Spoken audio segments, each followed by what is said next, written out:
You wanted it, now you got it. Oh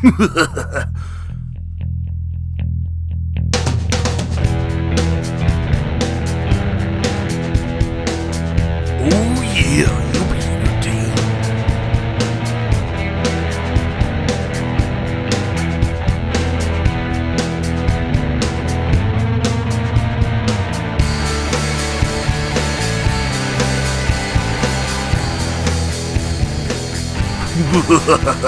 Welcome to the House of Grim podcast. Ladies and gentlemen, boys and girls, welcome to the House of Grim podcast. Now, for those of you who haven't been keeping up with our shorts, wait a damn Bob minute. We announced there in our shorts that we'd be taking a look at an old pay-per-view, a little retro review for you guys. And that is 1997. 1997 Survivor Series from Montreal, Quebec. Probably Infamous Montreal Screwjob. Montreal Screwjob, that's right. Probably the most important pay-per-view in wrestling history. One of the most talked about events in wrestling history. Conspiracy theories all over the place on this thing. Was it a work? Was it not a work? To this day, people still argue about it. Now, to me personally, this thing... Hold on, Grim. Oh, go ahead. I want to elaborate on something real quick while it's on the top of my brain. People all the time say wrestling's fake, right? Yep. I tell you what, man. From going from a kid to a grown man to an adult, right? We still want to know, is it a conspiracy theory?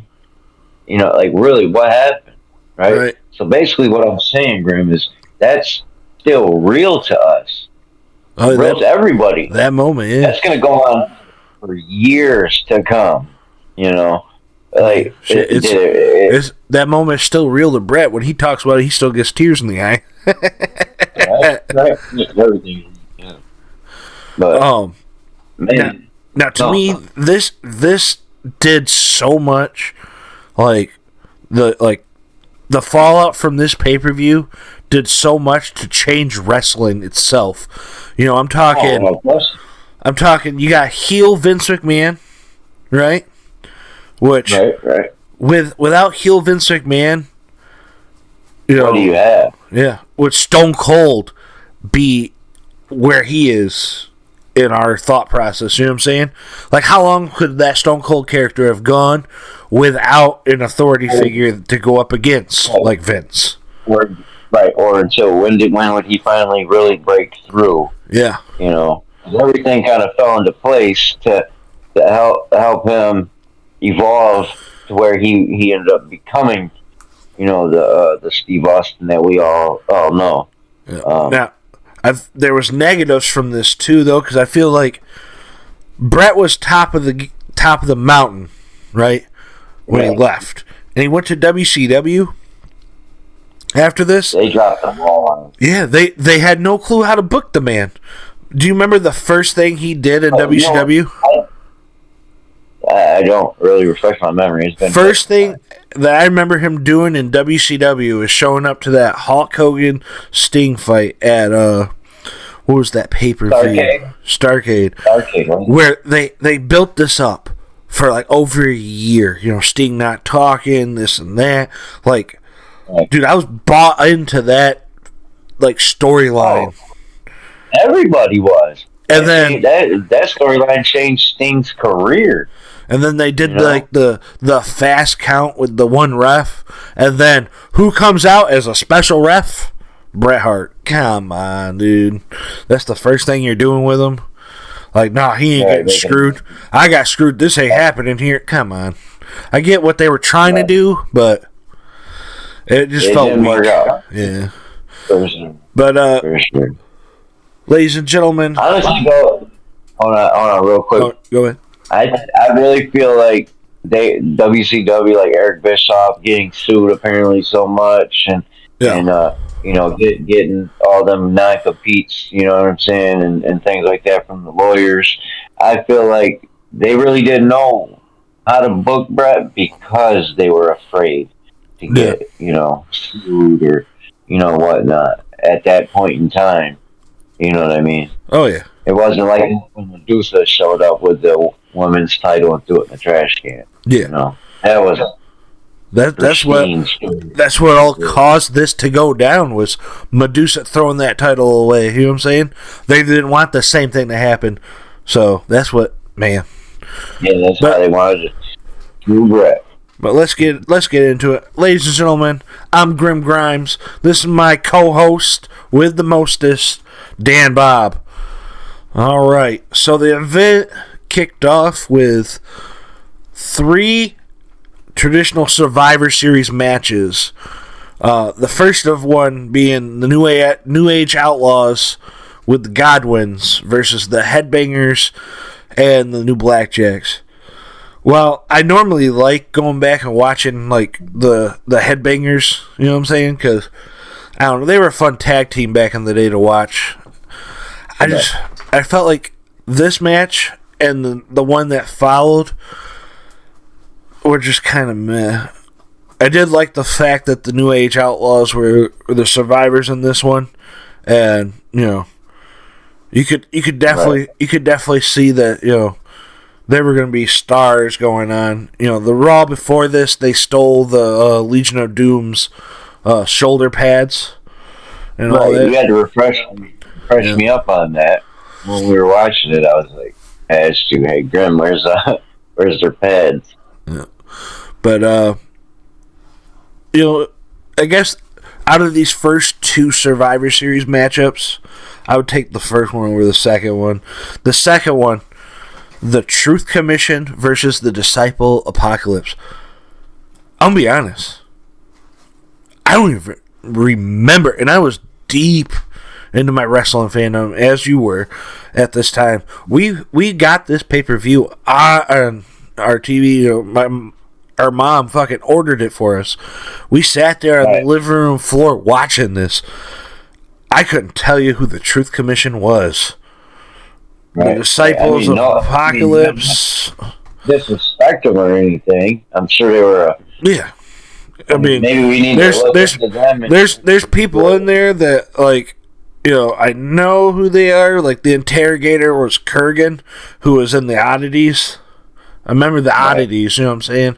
But I don't remember. I the Oddities and Clown Posse. Yeah, I don't remember, the Truth Commission, though. You know what I'm saying? Like, the Jackal was Donald Callis. The interrogator, which was Kurgan. Just some people. One thing that we noticed. One thing we noticed. That's the match after. Oh, okay. I'll save it.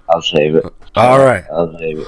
So getting into this is the third match for me is where this pay-per-view picks up and starts cooking on another level.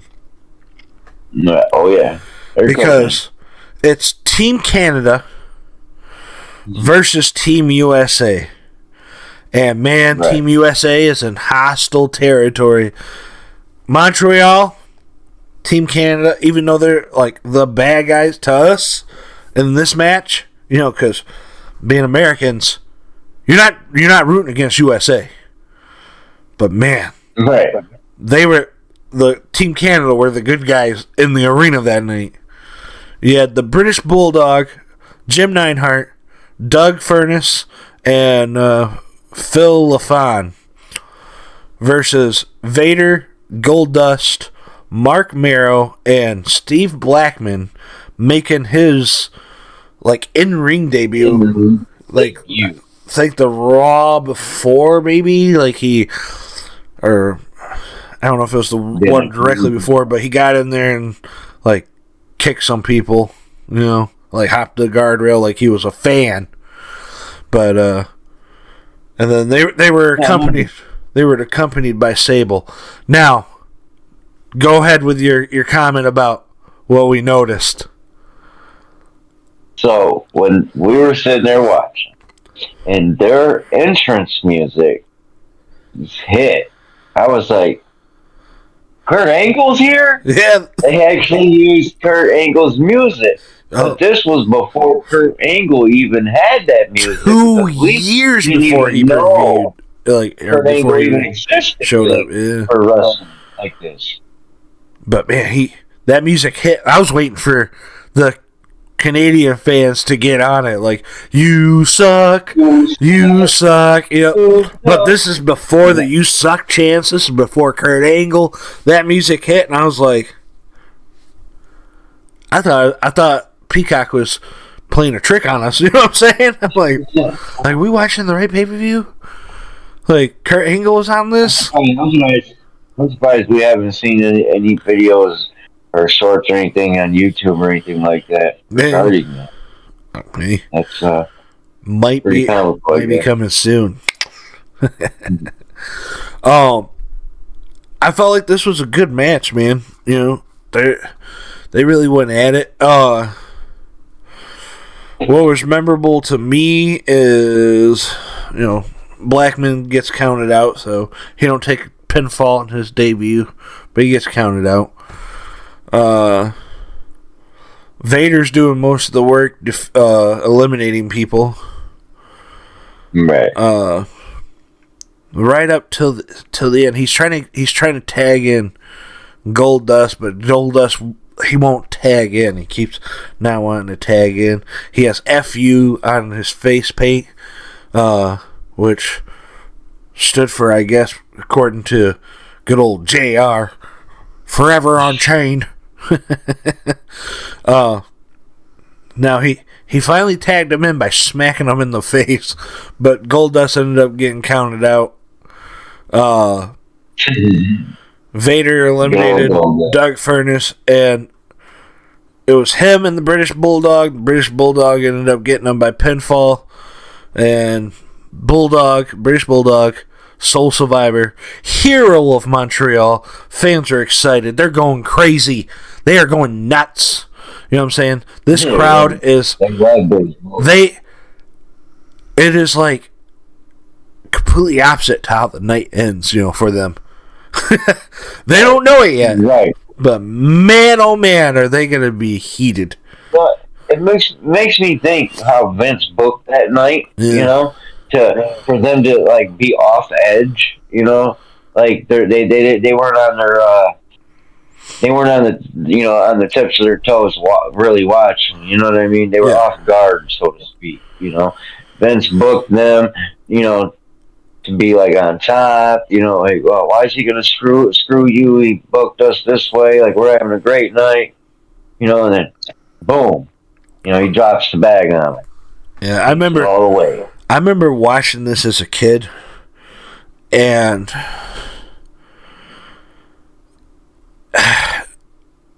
part of me remembers, like I wanted like toward the end of the night, I wanted Brett to win, but we'll get to that. But the next matchup was Kane with Paul Bearer versus Mankind.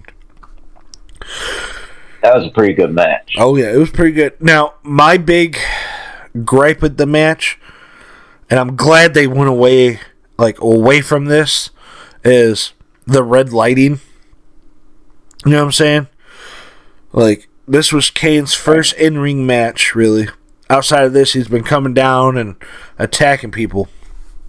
Because Undertaker refused... Like, he attacked Undertaker at Bad Blood, and then has been coming down and chokeslamming people, tombstoning them.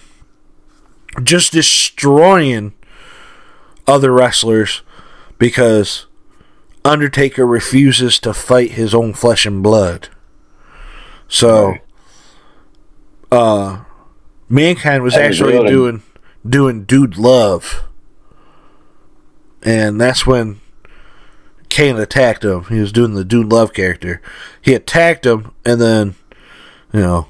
He forced him to come back. Yeah, forced Mankind to come back. And man, oh man, during this match, you can hear it. At one point, he hits a an elbow drop off the apron onto the concrete, and you hear fans in the crowd chanting, ECW, ECW. I thought that was pretty cool to hear, you know, and at one point you even hear a little Cactus Jack, Cactus Jack. That's awesome. It was definitely a physical match. So For sure. It was a really good match. I think any match where Paul Bear is a part of, stands out a little more. Yeah, than one that not ringside, you know. Yeah. Oh man, he does a pretty good. Paul Bear is near and dear to my heart. I one time, buddy of mine, Big Larry, shout out to you, Larry. He dressed up as the Undertaker, and I dressed up as Paul Bear. I seen a picture of that. Walking around with an urn and everything. Oh yes. So, but yeah, this is. I just remember this storyline where Kane's just destroying people until he could get a shot at Taker. This is, to me, this is how they should constantly book stuff. Just long-term storytelling, which I feel like they're starting to get back to. Triple H is doing this era with Paul Levesque, man. We haven't seen wrestling like this in a really long time. Right, right. And so I give him 2 thumbs up on his 2 thumbs up. He's actually making wrestling cool again. Yeah, making it cool again. But Kane defeats him, pins him, looking down at him. But man, Mankind tried. He threw himself at him. He said before the match, this ain't a wrestling match. This is me throwing myself against a brick wall over and over until I break it down. But hey, he tried. The next match on the card was the longest of the Survivor Series, traditional Survivor Series matchups. And it was Ken Shamrock and Ahmed Johnson with the Legion of Doom versus the Nation of Domination. Rocky Maivia, Farouk, Kama Mustafa, and D'Lo Brown.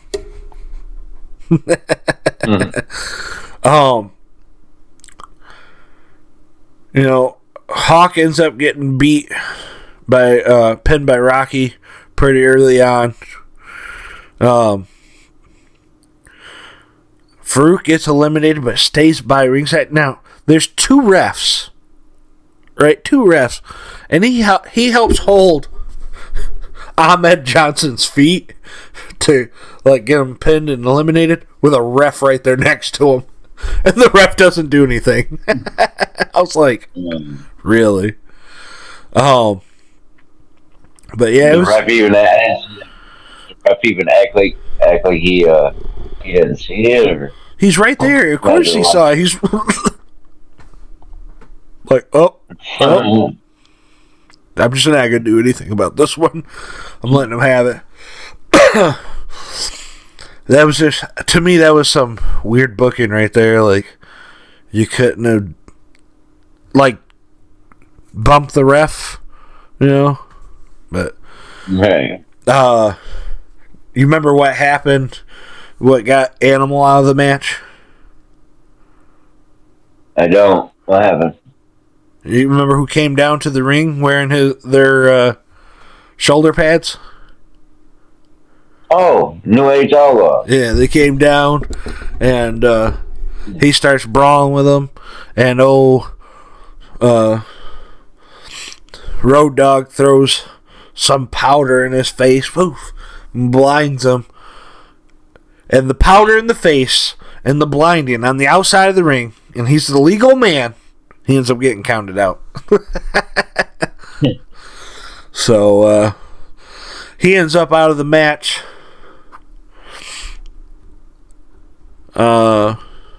Let's see. D'Lo Brown, which left D'Lo Brown and The Rock versus Ken Shamrock. The baddest man on the planet, ladies and gentlemen, at the time. This man, legit badass, for real. I want to tell everybody this real quick. Look this Survivor Series up. Check it out on Peacock on the network, and you can watch it. While we're doing this podcast, and just kind of refreshing up on some old school WWE stuff, man. Check it out. The old school stuff, it still hits, man. You know what I'm saying? Like it's up there. Just kind of refreshing back up, Yep. And so if you're getting back into it, and you're like, man, I miss the old stuff, go back and watch it. Because trust me, some of it you're going to look back at and you're going to be like, wow, I thought that was good back in the day. You know what I'm saying? And not everything was good, but some stuff was great. And there's some great stuff on here. Kind of how it is now. Yep. So basically, if you check out some old stuff, it'll, might rekindle that fire that you once had. Yep. And bring you back to the square circle. Oh, yeah. Check it out.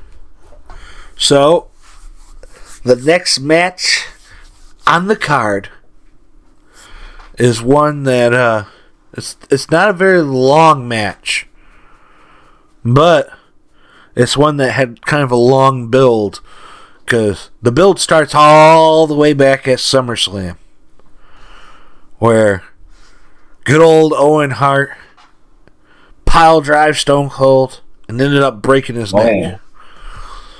So, the lead up to this, Stone Cold hasn't been allowed to compete in a match. He's been interfering, helping Owen retain the title. And he finally... Do you remember the promo where he signed the contract with Vince in the ring, where he signed it so he wouldn't hold the WWF accountable for any serious injuries that he may obtain? I'm sorry, say that again. I was trying to look up the shirt that Owen Hart was wearing. I just broke your neck. My bad. Oh, you're good.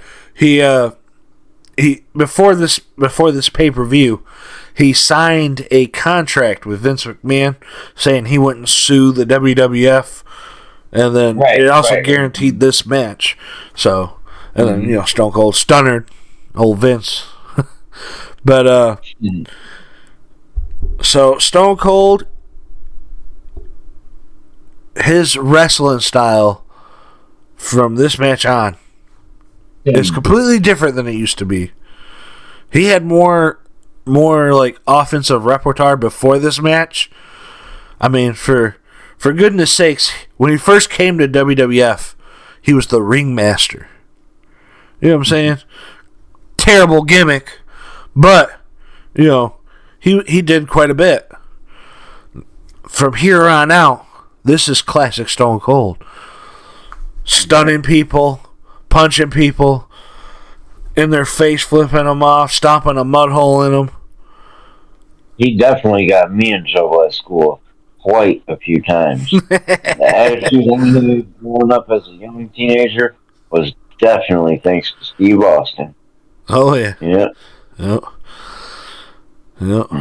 For sure. And you know what? I think that went probably for a lot of people. I bet a lot of people lost their jobs. Yeah. Imagine going into work and Stone Cold stunning your boss, People live vicariously through this man. They're like, I can't do it, but this guy is, and hell yeah. Like, don't worry, Bart. I ain't coming to stun my boss tomorrow. Got you here. Might get awesome though. I'm just kidding. So Stone Cold is beating on this man. At one point, the Hart Foundation comes out, Team Canada, they come out, and when they get sent to the back, Owen tries to should go back with him. Like, he's like, screw this. I'm getting counted out. I ain't losing this title. And Stone Cold runs him down, throws him in the ring. Son. You're getting that ass whooping today. What? And he put the beat down on the man and ends up winning the old WWF Intercontinental Championship. What? So, I wonder if Steve Austin still has that belt. Maybe a replica, I'm sure. You know what I'm saying? I remember hearing him say that he told Vince that he's keeping the title, the one that him and Owen wrestled for. Maybe. Yeah, maybe. But can't blame him. Yeah. Right. Main event of the evening: Shawn versus Brett. Man, oh man, this is what changed. In my honest opinion, WCW, I do believe, was kicking their ass. You know, like in the ratings, or were they getting ready to start? I think they were kicking their ass before this. Yep, they was. Yep, they were kicking their ass in the ratings, and this is what definitely started to turn the tides. Yeah. You know. Yeah. But WCW didn't know how to book Brett, and WWF at the time, you know, they wanted to keep Brett, but then they had buyer's remorse. You know. Well, I mean, they had him signed to a 20-year contract. 20 years. Right. You know what I'm saying? That's the contract they were breaking. And which is a very lucrative contract. Yeah. So 20 years from 97 would have been what?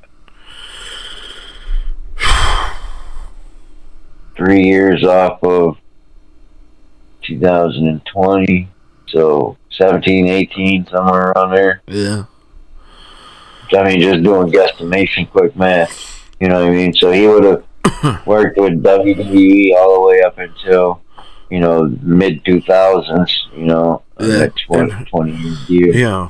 You know, I mean, how do you guarantee? You know what I'm saying, that you'd be around that long? That was a terrible contract when Vince signed it from the get go.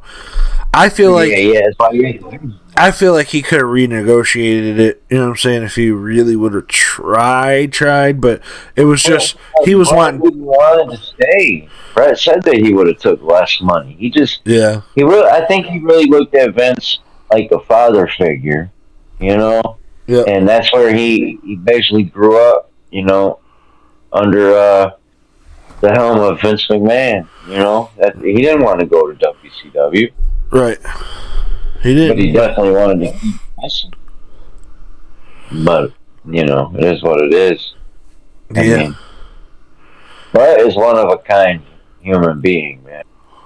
Dude, I mean, just think. He's very cliche. Like he takes wrestling very serious.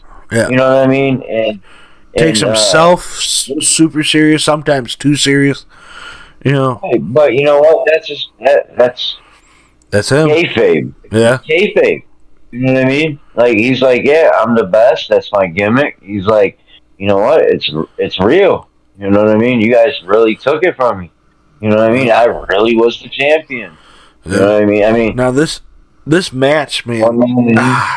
Keep the kayfabe. Going and watching it back, do you still feel like it's high stakes, even though you know what's gonna happen? You're like, man, like they're going at it. You know what I'm saying? But that's a testament to both these guys and how good they were in the ring. They were at the top of their game. You know what I'm saying? You got Shawn at the peak physical fitness before the back injury, and you got Brett. You know, the excellent of executions, who is always good in the ring. Like, always. I think the only bad match he's ever had was with Goldberg, and that's because Goldberg kicked him in the fucking head. Yeah. But very sad.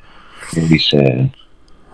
But which may not have happened if Vince would have gotten this contract thing down, but I don't know.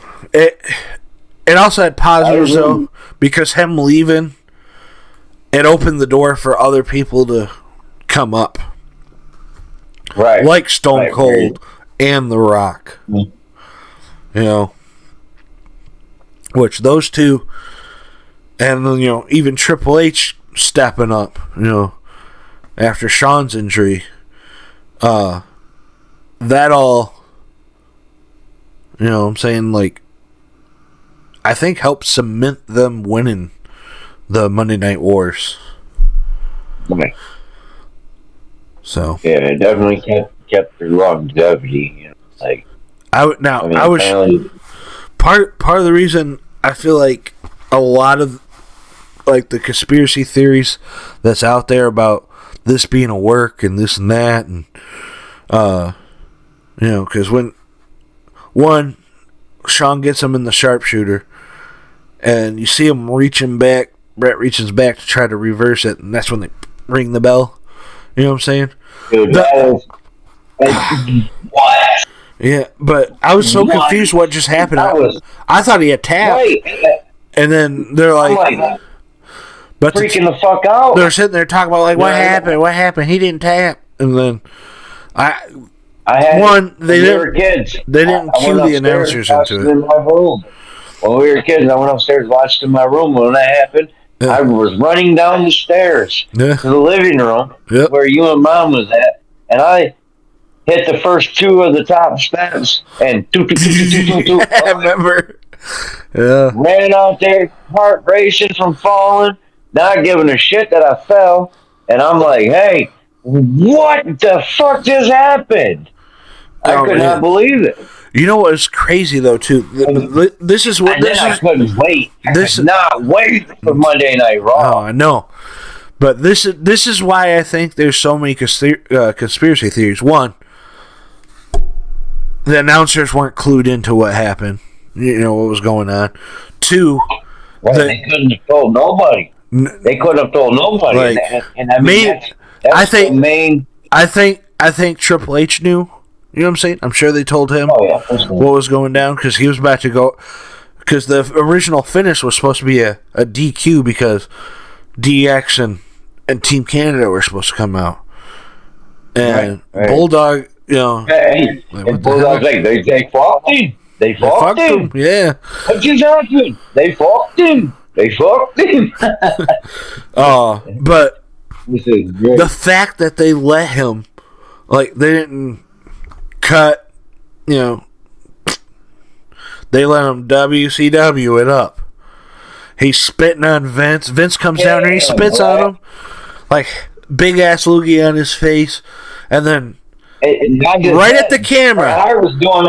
Bret Hart was doing a documentary. Yeah. And had the film crew there. That too. And they had Bret mic'd up when he went in and was talking to Vince about his contract and all of that.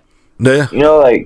That's crazy. You know what I mean? So, like, for Vince to allow that film crew to be there, you know what I mean? Especially during all of that, he really was trying to take the edge off of Bret Hart. You know what I mean? Yeah. He was trying to, like, no, man, bring your film crew. You know what I mean? I'm gonna roll the red carpet out for you, because I got to get my title off of you, son. You know what I mean? You ain't going to the Nitro with that belt. It's just the fact that they, just... Dude, WWF would have been dead if he would have showed up with that belt as champion and pissed all over it and threw it in the gutter. You know what I mean? Like, this belt ain't nothing. I don't know about dead, but that would have hurt for a long time, I'm sure.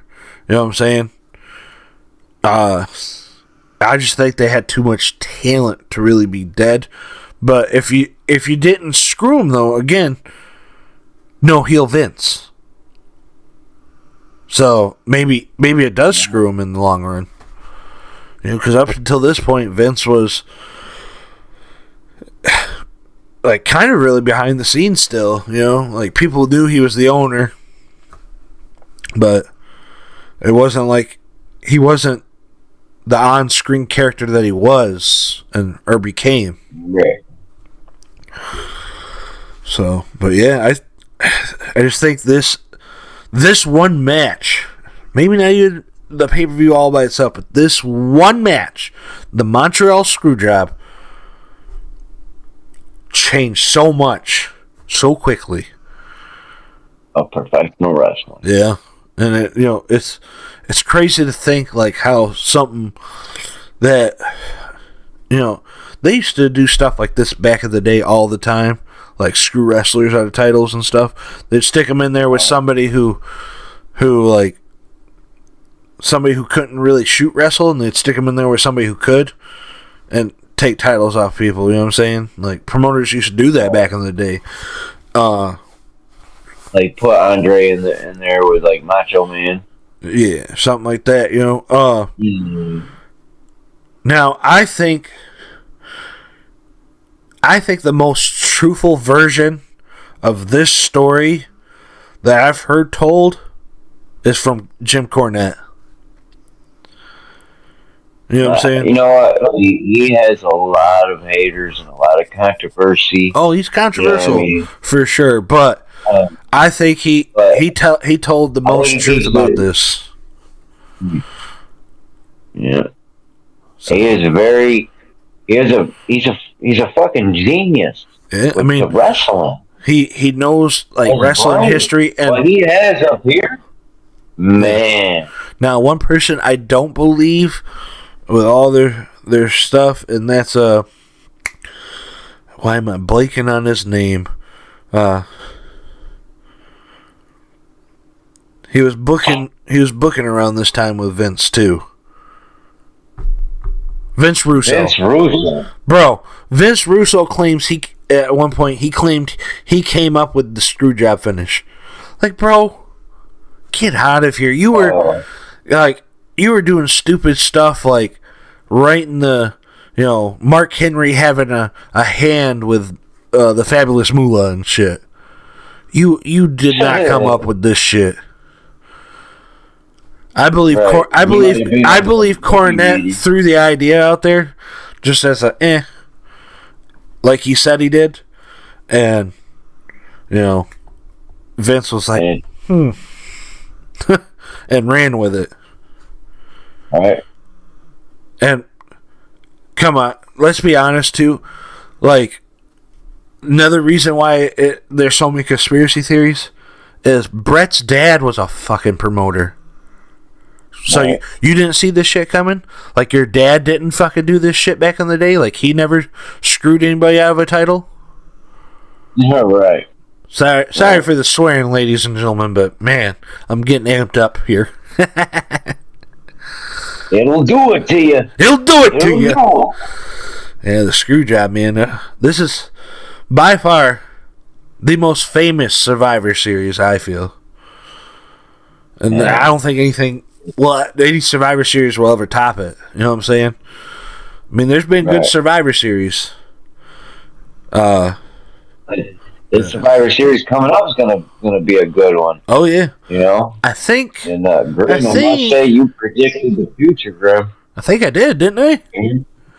I think I predicted a little Nostradamus action over here.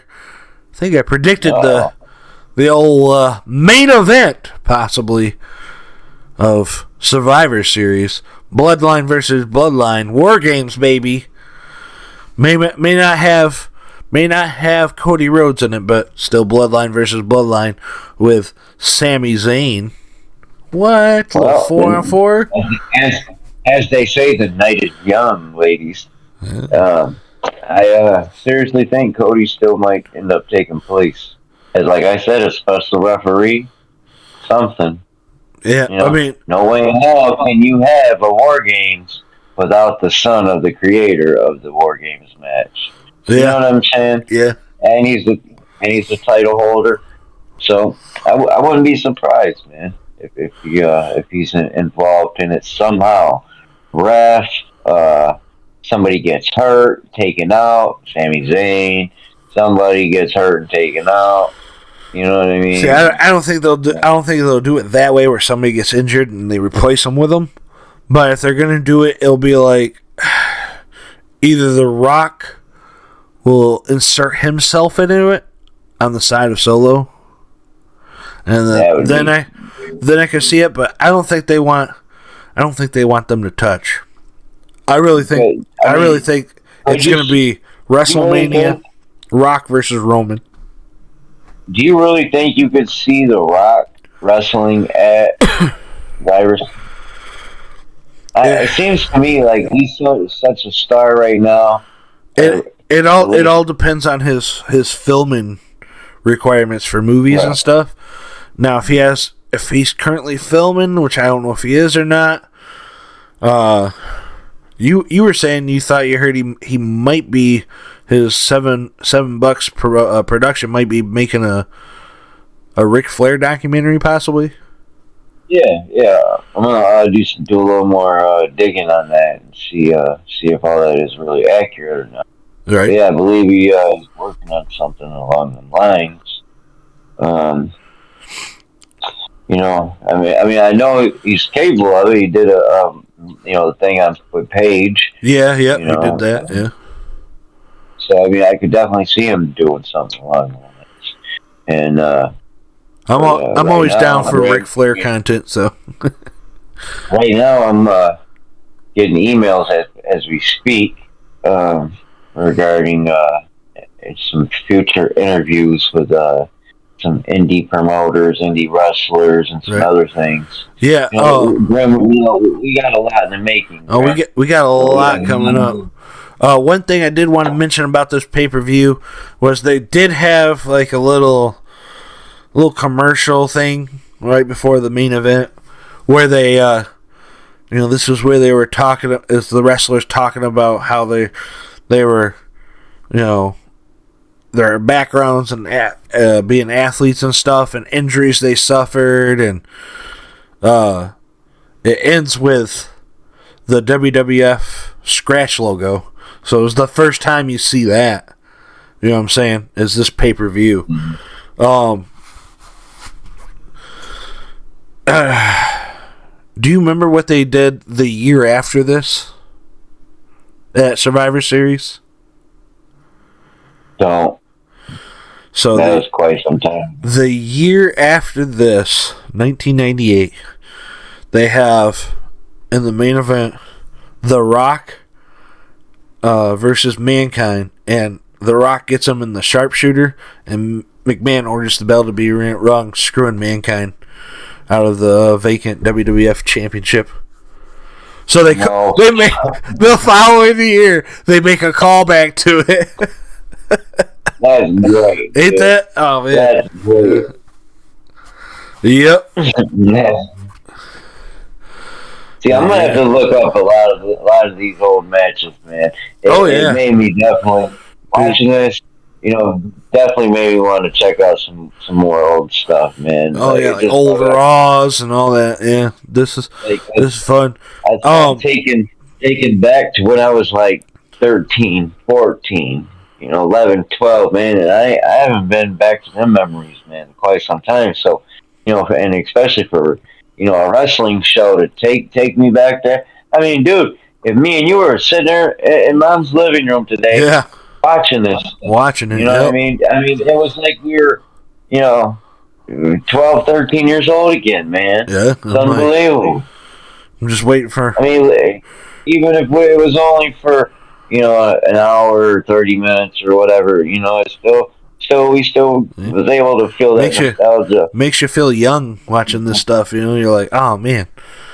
Also makes you feel old though too, you know what I'm saying? So you're like, man, I remember this. Super kick you. Wham! I don't know if you can get. I don't know if you can get the leg up that high anymore. I'll give you a shot. But yeah, man, this was a fun pay-per-view to go back and watch. Yeah, you picked a good one, man. Yeah, I mean, I just want to get ready, get excited for Survivor Series. But our next episode, ladies and gentlemen, we got a surprise.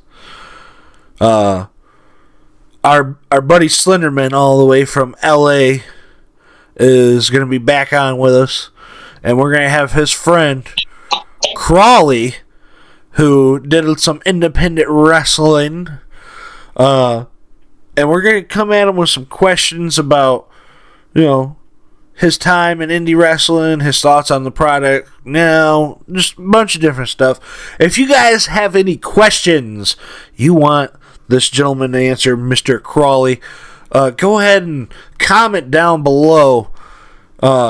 We'll post a link in our description too for the video of his match that we're gonna watch, and me and Dan Bob here will have to record a video of our thoughts on the match, but we'll post the link in this video so you guys can check it out. And this has been the house. Oh, go ahead. Also, Grim, real quick, I want to iterate on something here. Yeah. I've been thinking about surprising somebody with a $100 Amazon gift card. Oh. All they got to do is leave some comments, like some videos, and you might just randomly get picked. I might just reach out to you and say, hey, where do you want this card set? Yeah. You never know. You want to like set a time frame on this, or? Oh, I mean, help me out with it. It just came to my mind. It's something I decided I wanted to do. I say once we hit 100 subscribers, that'd be a good way to celebrate. You know what I'm saying? Oh yeah. I got some good ideas for 100 subscribers. Yeah. We're getting there slowly but surely. Yeah, the one idea you threw out ain't happening. You ain't crushing my car. Oh, you never know, man. We get 100 subscribers. 100 subscribers. So all that, everybody's gonna probably be thinking, crush his car. How could he crush his car? Well, ladies and gentlemen, I do work at a recycling facility where we do crush vehicles. We have an easy crusher on the property, and I will pick up his car either with the excavator or the loader, and she goes. And not crushing my car, pal. Crush your personal car. Nah. 100 subscribers. Check it out. Let's try it. We get 100 subscribers. I'm crushing your car. My car? Maybe not my car. But, ladies and gentlemen, thank you for watching. This has been the House of Grim podcast with Grim Grimes and Dan Bob. Yeah, Bob. And wait a Dan Bob minute. This episode came to an end all too quickly. Uh-oh. That means you gotta check us out next week. So